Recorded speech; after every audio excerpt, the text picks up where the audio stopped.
Redistribution Party. Redistribution Party. Redistribution Party. Redistribution Party. Redistribution Party.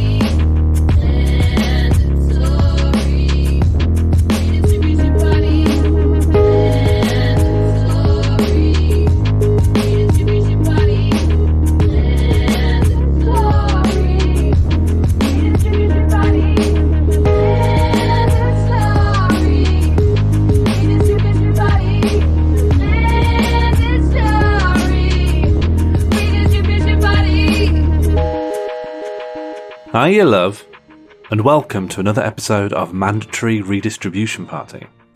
In today's episode, I'm going to be chatting with the comedian Liberty Hodes.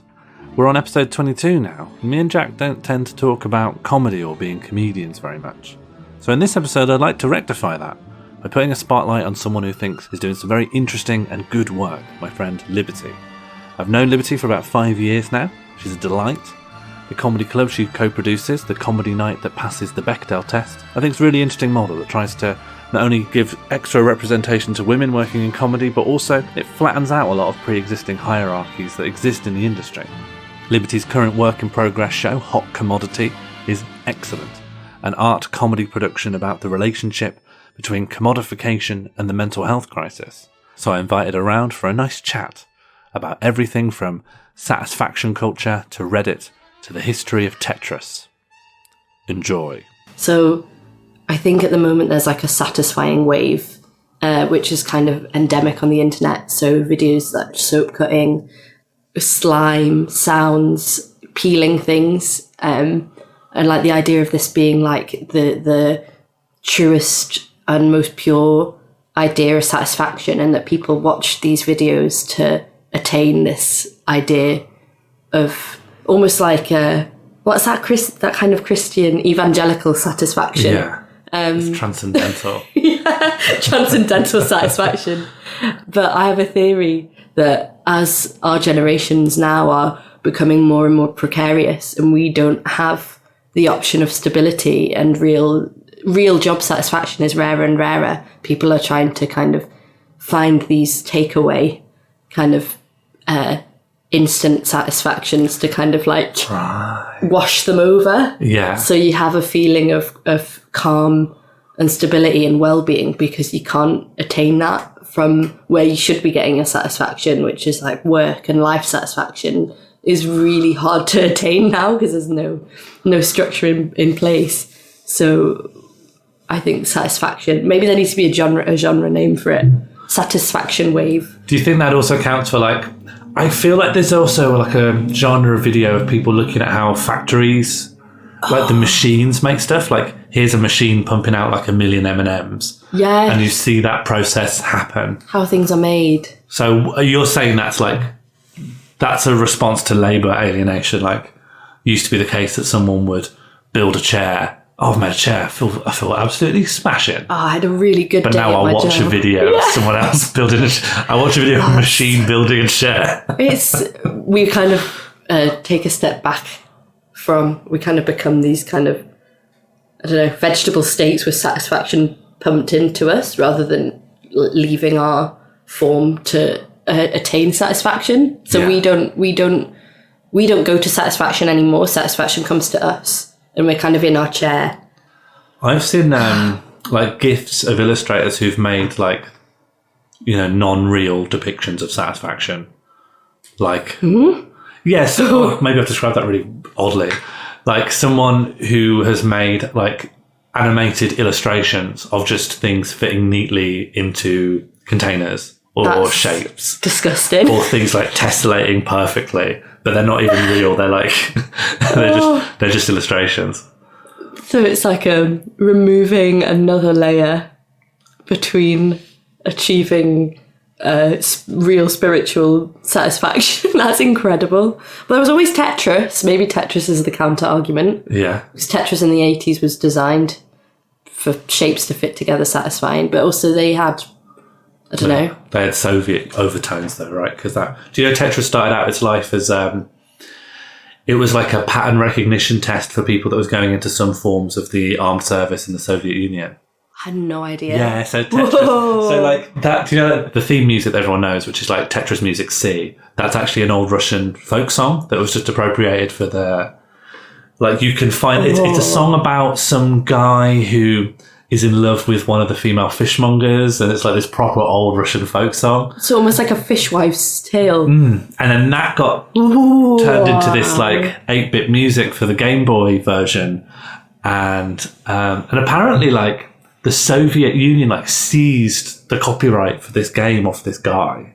I mean, they probably wouldn't within the time they wouldn't even see that as seizure. It's like you've made this, and now this will be appropriated for these other means.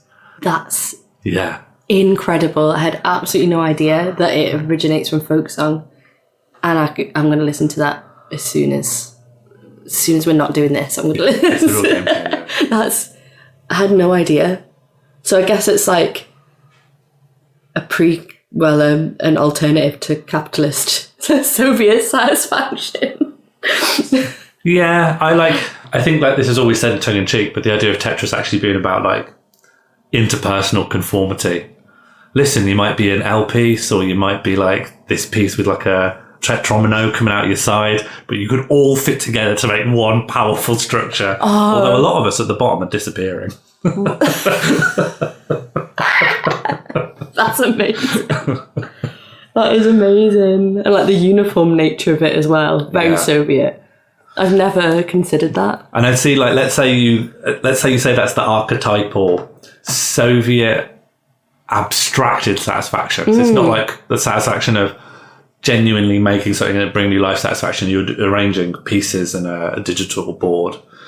So and then combine that with like the capitalist Western version would be like, what's that one where you've got to line up gems or move colours around, and Candy Crush. Candy Crush is the Western one.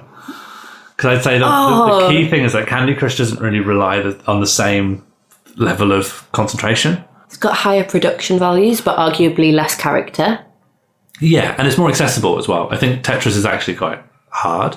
Like Tetris is fun for a bit, but then it gets hard quite quickly. It's frustrating because you have to work at it like a society. Yeah. Whereas Candy Crush is like, I don't think it gets harder as you go. I've not played it, but I don't believe it gets harder as you go further. You just continue to do the same thing. And it has adverts. Yeah. But Tetris is fairly... it's kind of ubiquitous. Like... I don't know. It kind of feels like it belongs to the people, Tetris. I don't know who owns Tetris. There is a guy... Well, this is what I said. Like, there was a guy who made it, but then it got, like, seized by the state. So does it still belong? Gorbachev owns Tetris, technically, but... So I don't know. Tetris is, like, state-issued satisfaction. Yeah.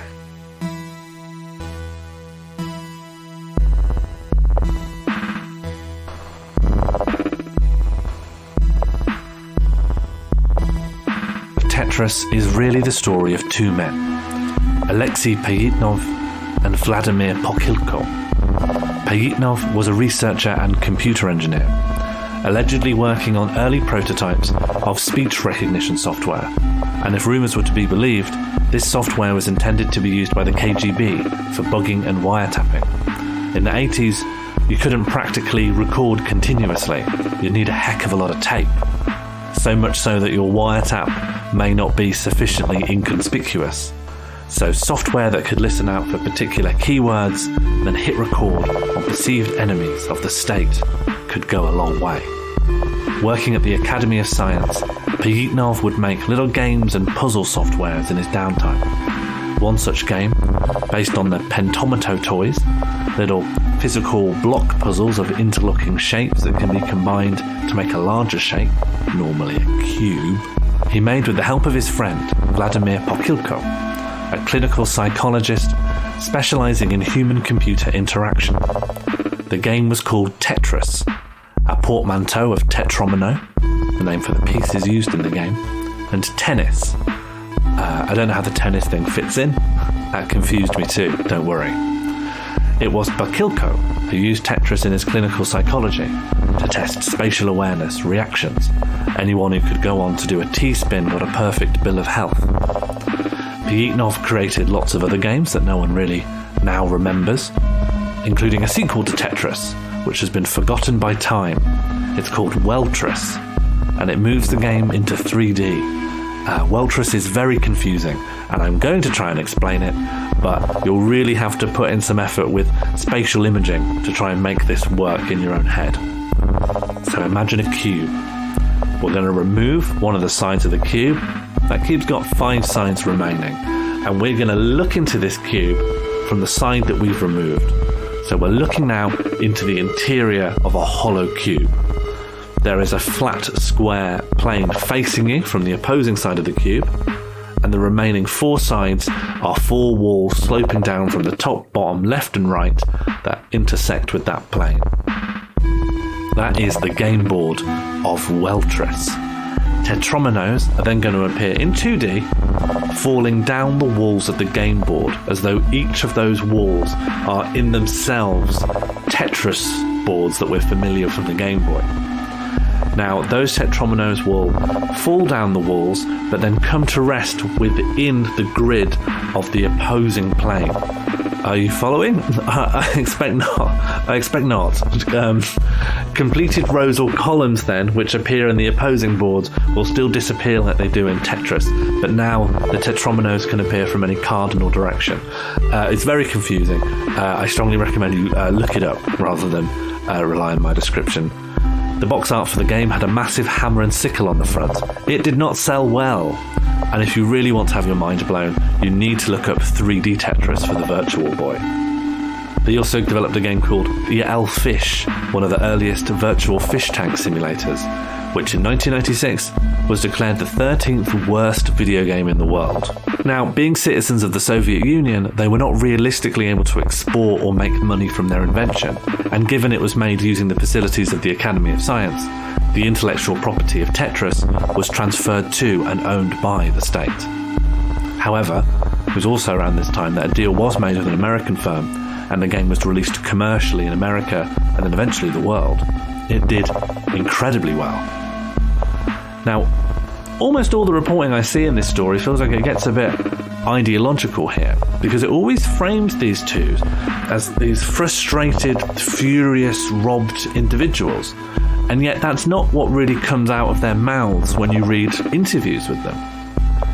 In actual interviews, it very rarely comes up, and while I think it would be perfectly reasonable in 1980s Soviet Union, which at the time was a crumbling project soon to fall, you may be able to look over at Silicon Valley where your game's raking in lots of money and imagine a different and better life that you can have for yourself and your family. I can understand that instinct, but it always seems to be projected onto the creators, and it's never something articulated by them. However, what is true is that they did move to Silicon Valley after the fall of the Soviet Union. And this is where the manifest destiny, capitalist freedom story starts to take a really dark turn. Pieitnov founded the Tetris company, secured himself as the intellectual copyright owner of Tetris, and began turning over a huge profit, making more games for America and Japan. Pokilko, however, despite being credited as and widely understood to be the co-creator of Tetris, was not cut into the shares and was not provided any royalties by the Tetris company. Still managing Animatech, the company that he and Pieitnov founded together in Moscow, but unable to trade on Tetris or any of Tetris-related products. It began to fall into ruin. The other games owned by Animatech that he and Pieitnov made were wildly unpopular. No one wanted Fish or Faces, the game which is basically Tetris, but the pieces are the pieces of a face, and you need to arrange them together. It's a very bad game. In 1999, less than 3 years after Pieitnov had founded the Tetris company, Vladimir Pahilko was found dead along with his wife and 2 children in part of a murder-suicide. The police discovered a suicide note in his house. It read, "I've been eaten alive. Vladimir. Just remember that I exist. The devil." The music we know as the Tetris music comes from a Russian folk song called Korobeiniki. The Korobeiniki were pre-revolutionary peddlers who sold fabric, books, and haberdashery from small trays. In Nikolai Nekrasov's poem, from which the song is adapted, the Korobeiniki trader seduces a peasant girl by offering her gifts from his tray in return for a kiss and it's implied, probably sexual favours. She rejects all but one of his gifts, a turquoise ring, reasoning that having his wares but having not him would be unbearable.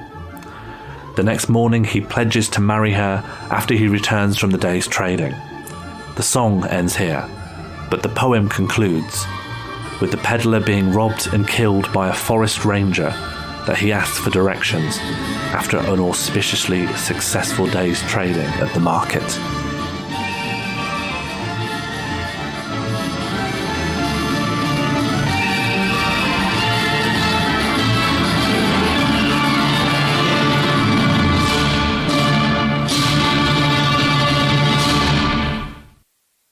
Have you ever found on YouTube there's Google test videos? And it was on big... I think I must have found them through... Maybe it was the 14 Times or some mystery forums. But it's just these test videos which are just weird different tones. And there was conspiracy theories that it was aliens. But it turns out it's just Google testing. You mean WebDriver Torso?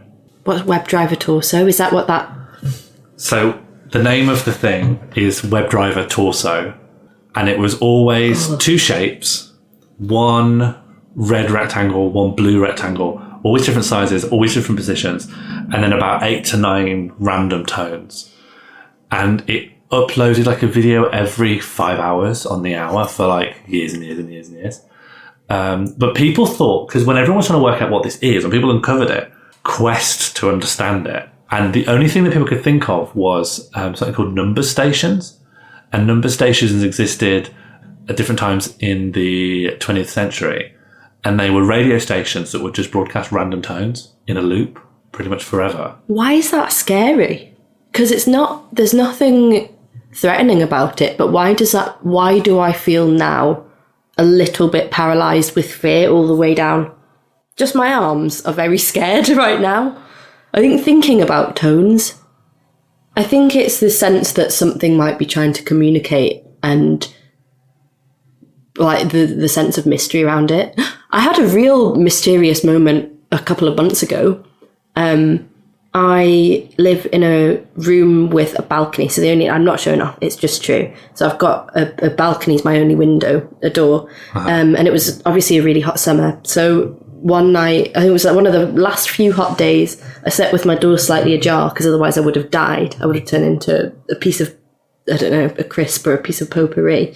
So I kept my window open, and then I was awoken in the middle of the night by like a scuttling under my bed. Oh, I don't want that. And I sat up and I was like, it's a pigeon. I quite like pigeons. So I looked under my bed and something orange screeched out. Screech isn't the right word. Something orange dashed out of my room. Yeah. And I'll never know what it was. It has to be a cat.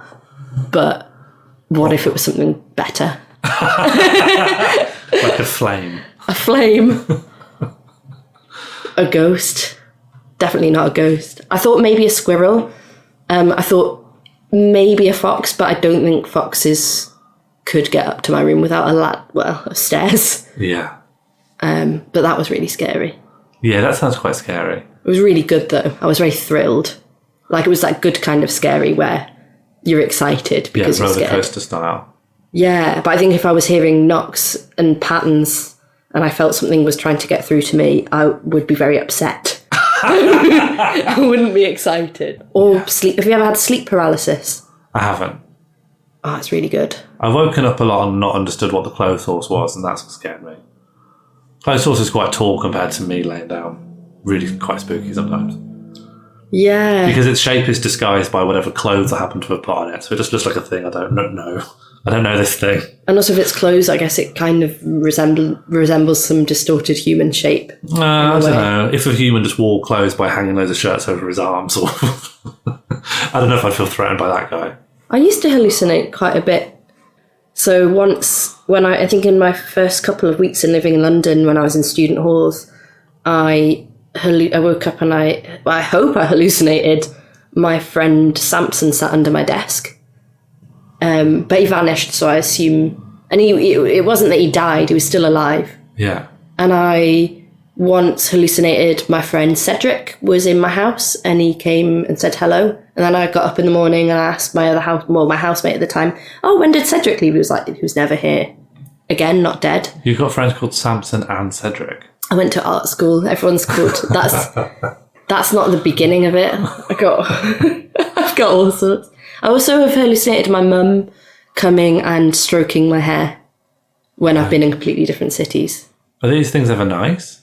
I think we all naturally, like, sleeping is hallucinating, and it's like a dream state, but where your eyes are open, so you're just applying the hallucinations onto your environment, but you can be paralysed. I liked the bits where I had my head stroked by my mum, but I didn't like not being able to move. But I never had the classic woman sat on your chest. Yeah, that's a big one, isn't it? Yeah, and it dates back in all sorts of art through time, but I've never had that. It was always someone's just come to say hello, and it turns out they weren't there. I'm sad you've not had any kind of sleep paralysis. Oh, I don't want to join in with everything, because I want certain mysteries in my life. And it might happen to you late in life, and you might be pleased then that you have a go. Because for years I was reading about sleep paralysis and I wanted desperately for it to happen. And then I remember the day it did happen, I was so excited. Yippee! It's happened to me. Wow. Yeah. Finally become a woman. In lieu of a bat mitzvah, I had a hallucination. Sounds like you've had some of the better ones you can have. I think a lot of people have them as like waking nightmares. I just remembered I have had one that was a waking nightmare. Uh-oh. I completely forgot. Once I woke up paralysed, kind of arched, and my head was kind of back, and I could see out of the corner of my eye, but I was couldn't move other than my eyes. And I could see like some hair, and I could hear dripping and a little girl crying. You could hear it, but you couldn't see it? I could see her hair. Oh. So like the top of her head. Oh, that's fucked. Like, but moving. Like, I hate that. I hate what you just said. Sorry. I hate that you said that. That got me excited though, because, you know, when I woke up I was like, that was really good sleep paralysis. Like, that was a really good... Top tier. It conforms to my idea of what it's supposed to be. Yeah, rather than my mum just stroking me on the head. Yeah. It's... You feel like a pretender having nice, gentle ones. Yeah. Now you can join the support groups. That's like, it. I've had a fucking traumatic one. I can go on Reddit. Yeah. I've never been on Reddit, actually. I wouldn't recommend it. Really? What is it? I Reddit? I don't know. Reddit has taken over the need that anyone would ever have to make a forum. So anyone could just make their own forum about anything, but they're all connected on this site called Reddit. So a Reddit or a subreddit is just what we would have called in the day a forum. And so people just post and make threads. And obviously because it's sort of online and it's a replacement for forums, anyone who's got like weird fringe lifestyles or beliefs or stuff like that, they end up on Reddit as well. So incels were one of the big ones where you could go on Reddit and discover them long before they became murderers. Wow. The incels have their own subreddit, and that's where like a lot of them ended up getting radicalized, because within the incel community they then split off into their own different things depending on which coloured pill they'd taken. So the red pill, you aware of what the red pill? Yeah, the refers Matrix, to? But the red pill within like MRA culture. Oh no. Okay, so the red pill in MRA culture is when you take the red pill, which in the Matrix is to learn the truth, and the blue pill is I'm going to go back home and do coding in my room. The red pill is learning the truth, but the truth to MRAs is that basically a misogynistic form of evolutionary psychology, which is that women want strong men and they're just bitches who are out to go and try and get the best seed or whatever. And what? Yeah, who cares? Who cares? That sounds a good strat. What's wrong with wanting quality seed? And so that is a foundational belief when you connect that with incels. And incels originally, going way back when this was like a really burgeoning subculture, there was just involuntary celibates, people who just couldn't find themselves in the lifestyle or culture of sex for reasons they didn't necessarily understand, but a lot of them like believed they were like ugly or unattractive and had very low self-esteem. And that was a support group. But when a faction of that who were like, some of them got so upset by it, they became really nihilistic and angry at women. And when they combined that with the red pill, then they became like almost like a pseudo-political group where they hated women as like almost like a political stance. Fair. No, that's awful. Then that sort of splintered. So there were people like going, yeah, women are just like animals. We're also animals and we need to fuck. So we just need to use any method we can to try and fuck them and get them to fuck us. And so like then they get really heavy into like pick-up artistry and stuff. But then some incels have like actually done mass shootings now because that's what that's led to. And then there's also the black pill route, which is it's like the nihilism route. So they've actually like invented their own pill colours. And black pilling is there's almost like two versions of ways you can go down this path. One is men going on their own, which is I am now sort of voluntary celibate. I have actually seen this lifestyle for the corrupt, horrible, like Bosch painting a hellscape that it is, and I'm just not going to have sex. So now I'm a vol cell. Vol cell. Vol cells are real. They're another chapter. Oh, so I very stupidly didn't realise that incels just shortened involuntary celib. I was thinking incel sounds a bit like a computer, and they like to play on computers. Well, apparently they originally shortened it to invacel, but within their community they said that sounded too much like imbecile. So they dropped the V in the in incel. If they hadn't realised, that would be so wonderful. And then there's the other black pill, which is like full nihilism. And then I don't know which one's has the most violent tendencies because they're all sort of this strange spectrum, which is like a poisonous smog. There's only so long you can be in there and like come out and be healthy. So I only know like very fragmenting amounts about what these individual communities think. But the black pill is like full nihilism. Like nothing can ever be good for me. I am inferior. My genes are inferior. I am one of life's losers, and that's built into my code. Do they have nice behaviour, those ones? Are they like, give up? Are they the good incels? Oh, I'm sorry. I'm so sorry. Are there any nice incels who are just, no one wants to have sex with me.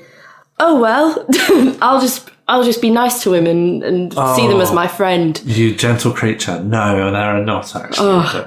This is fascinating that there's this like language and code among like how they categorise themselves. And I think Reddit's a part of that because you can make, let's say you're in a community and you're just talking about pogs, right? Let's just take it something really benign. Back to my comfort zone. Yeah. And like you have this just regional based dispute about the rules of pogs. You just go and make another pogs forum called Pogs 2. And so like splitting up and factionalizing is almost like built into the culture of Reddit. So then, I mean, it feels so right that, well, not right, because it's obviously all terribly, terribly wrong, but it does seem appropriate that they're using the Matrix as a point of reference. Maybe that's where it all began. I wonder if they all started on 4chan and then went onto Reddit. But I'm only still acutely aware of 4chan. 4chan, I don't think I'm even qualified to give you like a little debrief of what 4chan's all about, but it does share like a lot of very basic mechanical differences in that you're always anonymous. So 4chan is often a lot of people like participating in big collectivized events, but within it, everyone's anonymous. That's why the anonymous Guy Fawkes mask types, they have come from 4chan culture because they're used to all having no individual identities because the manner in which they post the content doesn't allow it. I've seen them do real life demonstrations. Yeah, but they went big on, there was that American and maybe EU anti-internet privacy laws where SOPA or PIPA, and it was going to force IP holders to turn over stuff and it would allow increased privatization and private ownership of different swathes of the internet. Anonymous went big on like opposing that. That was like a time when they were actually doing like some quite benign, decent stuff. So fascinating that they also use V for Vendetta as their like point of departure aesthetically. Or does that go before V for Vendetta? No, they use the same masks. Well, similar. I think 4chan probably existed before V for Vendetta, but Anonymous as a pressure group, if you'd call them a pressure group. When that happened, they adopted the Guy Fawkes mask pretty quick. I guess it's because like it is... V for Vendetta is about as political as you can get and still be accepted by a lot of 14-year-old like online edgelords. It's like, wow, this is mind-blowing. Wow. And then they just completely do that in about 3 years. Well, I think if they're using it for good, because I feel like such a nano, I don't know. I remember Habbo Hotel That was my online They did lots of forum. stuff on Habbo Hotel. They've done Did like a lot they? of real racist stuff on Habbo Hotel. Oh no, it sounds like they're baddies as well. Who's Oh, Anonymous. good? Sorry, I thought there was a shared understanding that Anonymous is broadly bad. Oh no, I didn't know. Anonymous is, so it's come from 4chan, so it's a lot of like teenage edgelords. So their politics is like Pepe the Frog memes. Like 4chan was the proving grounds that would eventually sow the seeds of what would become the alt-right. That's not to say that everyone who has been associated with 4chan is necessarily alt-right or whatever, but it was a place where a lot of people could just post a lot of Nazi or racist or overtly fascist or even child pornography because there was just no it was just a complete Wild West forum, and it caused a lot of people to like ferment and find these alternative. You're 14, you're American, you hate your dad, yeah, you hate school, you're looking for an alternative explanation of the world, and yeah, why not like Nazi-informed race nationalism? Is there nothing pure? Only Club Penguin and Club Penguin's pure. the BBC, when I was young, they had a forum for children. So Yeah. you could make friends on this forum. I was spending hours on it. But you weren't allowed, obviously for good reason, you weren't allowed to exchange any, it was moderated, and you weren't allowed to exchange any kind of information with these people. So you could talk to them, but they couldn't become your friends. And as like a lonely child who really did struggle with like making friends, I kind of would make friends and then never get to talk to them again. I think what's very interesting about our generation is like the ways in which we've met different friends through different, like one of my best friends I met on Vampire Freaks. What's Vampire Freaks? Oh my goodness, you went on Vampire Freaks. That surprises me. That was a MySpace for goths in the early like 2000s. Goths, I'd say, like if I'm looking at like teenage subcultures, or like I need someone to convey a message, I'd pick a goth. Yeah, I think it's a really earnest movement. Yeah, there's a lot of sincerity to being a goth. You can't be a goth with this kind of ironic detachment. No, if you're a goth. And I get a thrill now when I see a goth, because there is arguably, I mean, I'm not young enough to know, but I would say nearly no youth subcultures now because everything's homogenized. Whilst I'm not young, I think people, so I've done like a lot of writing about this idea that whilst we don't, so now there aren't, you might watch videos from the 80s and see someone being like dressed like Bowie and be like, I'm a Bowie. It's the same mentality, but I think people find that music, which tends to be like the root of subculture historically in like British alternative subculture, that doesn't tend to be like what we apply that mentality to now. So I think now it tends to be more people identify with franchises. So like I like Harry Potter, I like Game of Thrones, houses within those franchises. But I think there are definitely like bands that people like, and I'm sure there's still alternative culture, but there's no, I think like the last one that I really remember maybe was Scene Kids, or maybe I'm just not young anymore. Scene Kids was my era though. Yeah, Scene that was just starting as I was like teenager. It was around, that was the last one that I really noticed in terms of everyone's sort of. But isn't that one of the last ones that just before you like left that chapter of your life? Yeah, I think I need to speak to some teenagers. But I wonder if it's because of the internet, is that now you can kind of pick and choose what you like, and it's not, you don't just sort of buy the same magazines as people. But I think people do the same. I mean, there's definitely like tribes of people. So, I don't know, people who go to the gym on Instagram. I don't know, I sound really old. I think there's definitely been a decline in like alternative youth culture influencing mainstream culture. So kind of things like punk started very small and then it became the big mainstream culture, and like goth. I think it mostly has to do with choice in the internet. So I remember at school it would be like, things would be very kind of polarized. So you'd be a goth, or you'd be like, I mean, a chava, but in Newcastle it's like essentially like it was probably more of a class clash before we were educated in politics. I think maybe I'm not educated enough in like what goes on with young people now to make an absolute statement more than sort of like a very withdrawn observation. Yeah. Is that I don't see people dressed.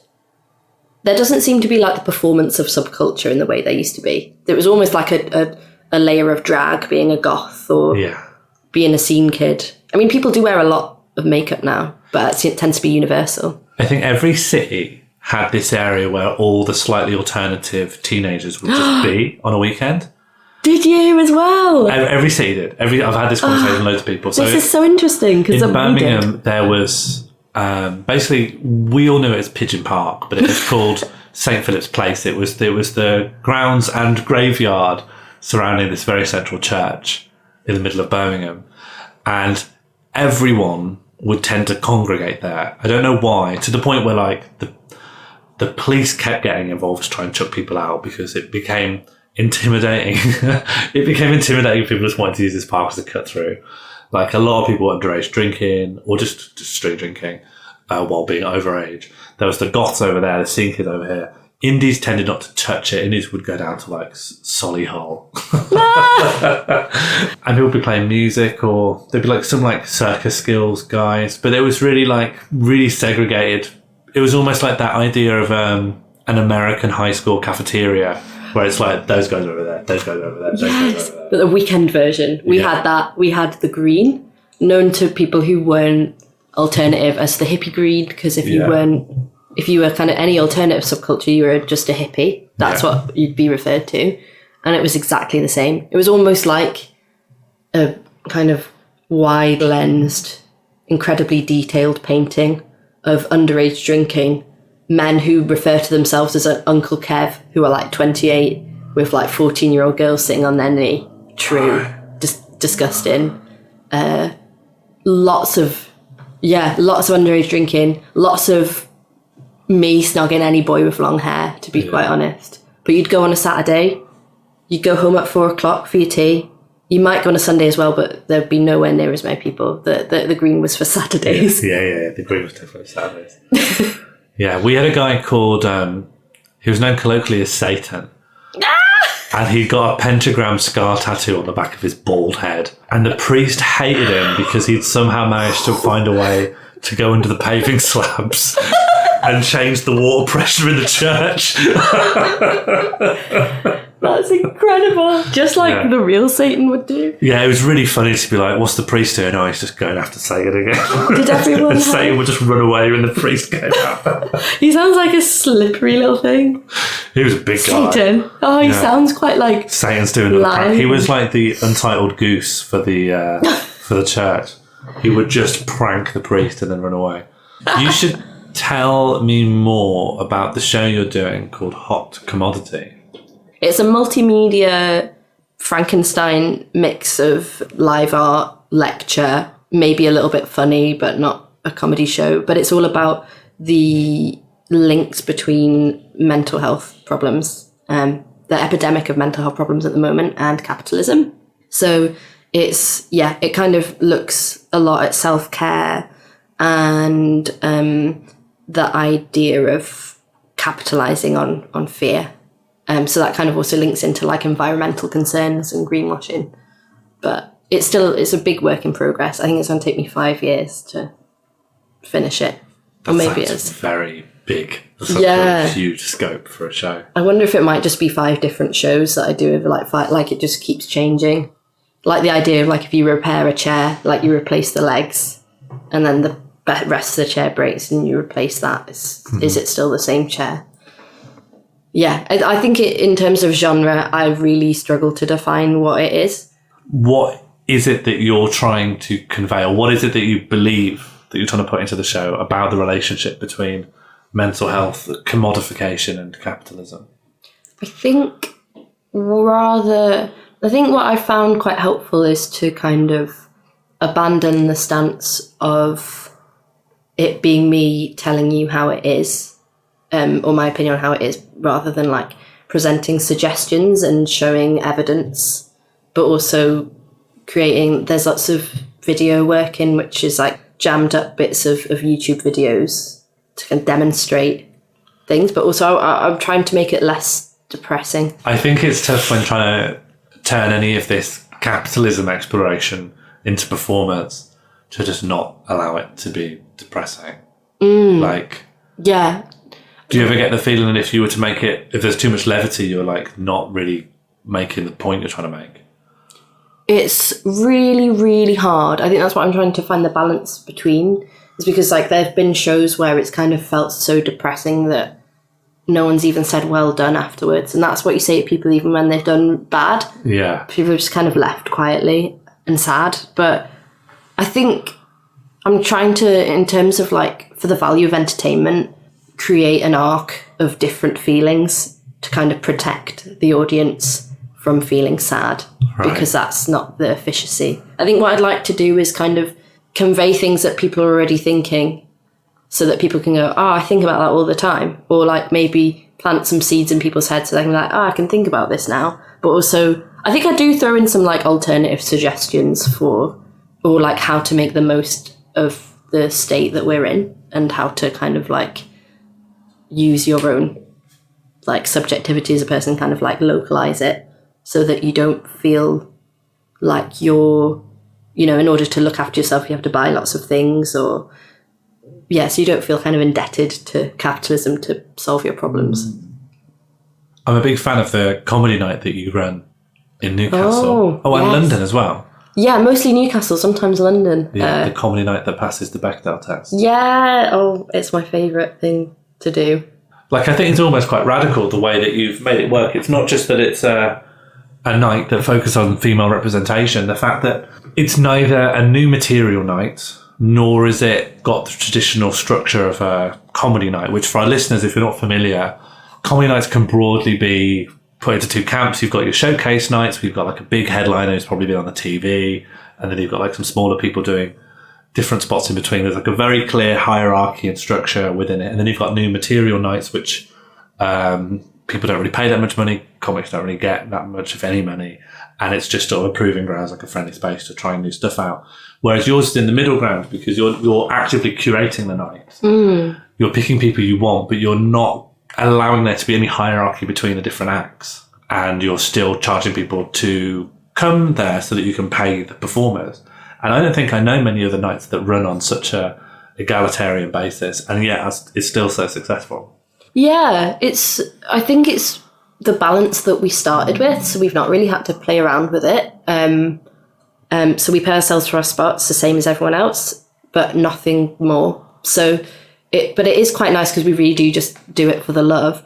And I think as well, we like to sort of, whilst it's like traditionally a comedy night, and that's the discipline where both of us most kind of identify with, we don't exclusively book comedians. We like any kind of performance which is within the spectrum of funny. Yeah. And whilst it's mostly women and non-binary people, or basically anyone who's not a cis man, we do welcome like the occasional weirdo cis men who we'll invite rather than the other way around. And I'm very grateful for that. Yes, we love you. Were one of our best. We always thought it would be very funny to do an all-male lineup as a joke, but some of our audience, I think, would not appreciate it. They get some people. Yeah, I don't think, because I'm imagining a lot of your audiences are so loyal because they know this is a space that no one's gonna be a fucking prick at. Yeah, it's such a lovely night. Yeah, I think it's a really great. I really like having new acts because it's no one's, even if they don't find you dead funny, they're still gonna laugh to make you feel like you could get somewhere with it being funny. It's not like a comedy club where people aren't going to laugh to show you that they don't like you, because everyone wants you to do well. Yeah. And like we want like a shared feeling of success. So no one ever really dies, which is nice. Yeah. Maybe a bit of a bubble. I think it's good though. Like, it's lovely. The way, like the way I just mentioned, like the way comedy normally works is like, let's say someone off the telly or someone who's just got a Netflix specialist headlining. It sort of isn't that great for any of the other acts because everyone's there to see that person. You're not them. So I've got to wait through you to see the person I want to see. Whereas every night that I do where people have bought into what the concept of the night is, Yeah. It's so nice because people are like, and now what thing am I going to see? And they're attentive to everything because what they've come to see is this spectacle, the entirety of it. And whereas not having this kind of hierarchy, the idea of there being this is the headliner, it is sort of saying, well, that's what you've paid to see, and all of this stuff's just here, just sort of an obstacle to that. Yeah, I like I don't think there was ever a kind of... We never intended to be able to like have a hierarchy in terms of like professionals at the end. Mm-hmm. We do tend to structure the night in terms of like the energy of the acts. Mm-hmm. And sometimes that might be part of experience, but sometimes it might be just about the nature of what they do. Or like sometimes a good structure that I really enjoy is almost like a graph for weirdness. So it just gets weirder as the night, mm-hmm. like it bends away from the genre of comedy more and more as the night goes on. I quite like that, where it kind of descends into kind of hysteria and there's like strange things happen. I love it. Yeah. And I think the thing that is just like universal, it's just friendship. It's like me and Lauren are best mates, and we weren't actually like, we met and immediately decided to do a comedy night, and that's how we became best friends, was through doing a comedy night. So right. Everyone's a winner, except people who want to be best friends with Lauren. Now I'm sure she has room for more friends than me. Yeah. I think your way of emceeing is really good. There's something really calm and warm about it. It obviously isn't like harking after the very masculine, over-the-top, high-energy emceeing that you'll get everywhere else. But there's just something quite just nice and confident, and you're hanging out with your friend, that makes you feel a different kind of warmth than someone managing to like get a zinger out of the audience in the first 5 minutes. Yeah, what I really love about mine and Lauren's work together is it is not about ego. Like I think ego sort of goes out the window and it's just friendship. So it's kind of, I think she's used as a description on posters, just live on stage friendship. Mm-hmm. And I'd like to imagine that it would be something like watching Daria or Ghost World, or like these things that I grew up watching, where it's just like two weird art girls having a chat in quite a monotone voice. Yeah. And it was never deliberate, because that's all we can do, because we're not actors, we're not big character comedians. Like we do just talk really slow in one tone. Uh-huh. I'm a tiny bit higher pitched than her. So it is, yeah, it lives out my Daria fantasies really well.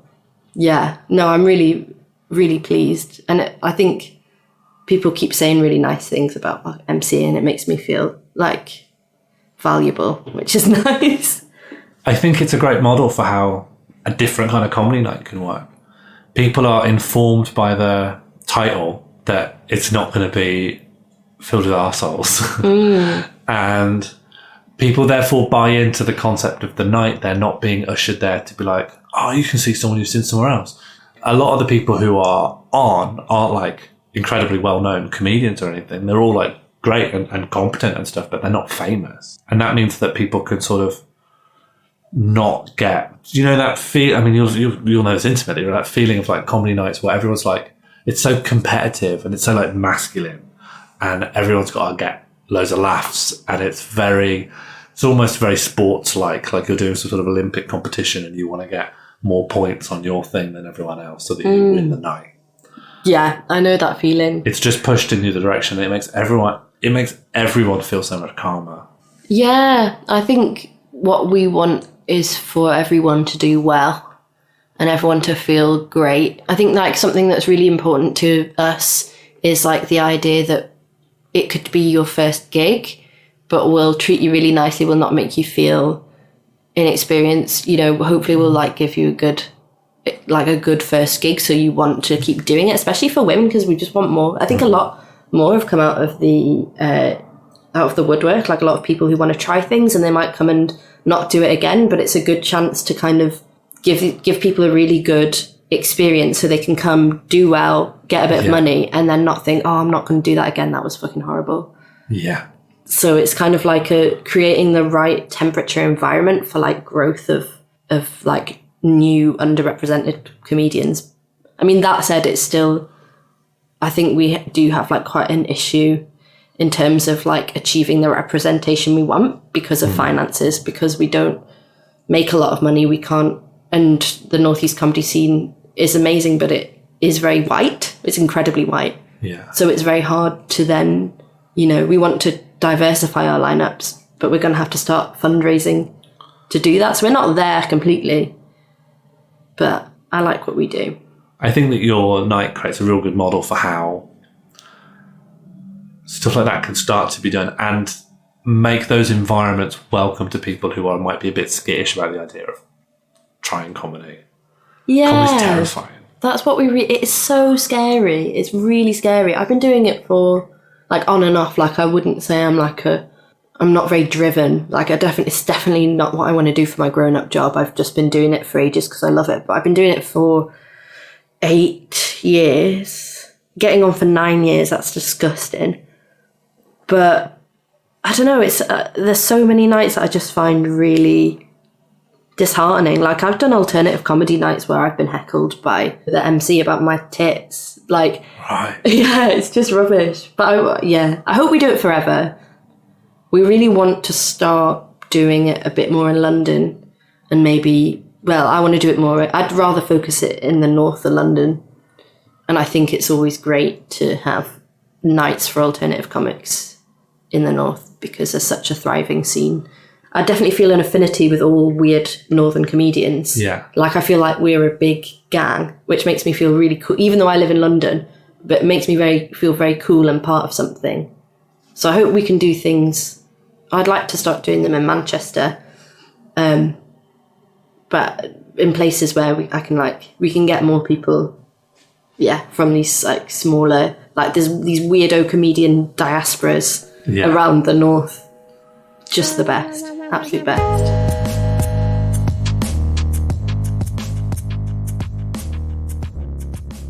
Mandatory Redistribution Party was created and produced by Sean Morley and Jack Evans. Our title theme was created by Ella Jean with additional music by Sean Morley. We still have some live shows coming up, one on the 27th of November at the Pier Hat in Manchester and one on the 2nd of December at Bolshevism Comedy Club in Leeds. Attend if you so wish. And as ever, tell your friends to like, subscribe, review us, you know the drill. Help us, please. Thank you for listening. Goodbye. Sorry, goodbye.